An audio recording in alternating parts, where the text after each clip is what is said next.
तितली का संघर्ष। एक बार एक आदमी को अपने गार्डन में टहलते हुए किसी टहनी से लटकता हुआ एक तितली का कोकून दिखाई पड़ा।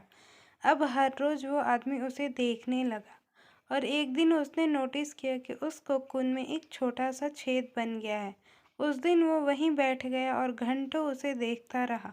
उसने देखा कि तितली उस खोल से बाहर निकलने की बहुत कोशिश कर रही है, पर बहुत देर तक प्रयास करने के बाद भी वो उस छेद से नहीं निकल पाई और फिर भी वो बिल्कुल शांत हो गई, मानो उसने हार मान ली हो। इसलिए उस आदमी ने निश्चय किया कि वो उस तितली की मदद करेगा।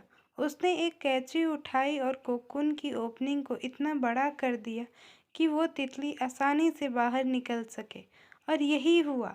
तितली बिना किसी और संघर्ष के आसानी से बाहर निकल आई, पर उसका शरीर सूजा हुआ था और पंख सूखे हुए थे। वो आदमी तितली को ये सोचकर देखता रहा कि वो किसी भी वक्त अपने पंख फैलाकर उड़ने लगेगी, पर कुछ भी नहीं हुआ।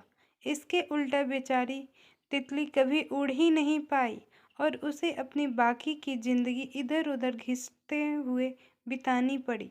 वो आदमी अपनी दया और जल्दबाजी में ये नहीं समझ पाया कि दरअसल कोकून से निकलने की प्रक्रिया को प्रकृति ने इतना कठिन इसलिए बनाया है ताकि ऐसा करने से तितली के शरीर में मौजूद तरल उसके पंखों में पहुंच सके और वो छेद से बाहर निकलते ही उड़ सके।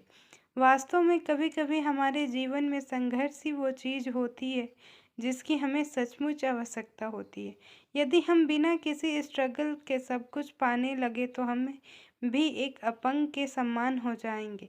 बिना परिश्रम और संघर्ष के हम कभी उतने मजबूत नहीं बन सकते जितनी हमारी क्षमता है। इसलिए जीवन में आने वाले कठिन पलों को सकारात्मक दृष्टिकोण से देखिए। वो आपको कुछ ऐसा ही सिखा जाएंगे जो आपकी ज़िंदगी की उड़ान को पॉसिबल बना पाएंगे।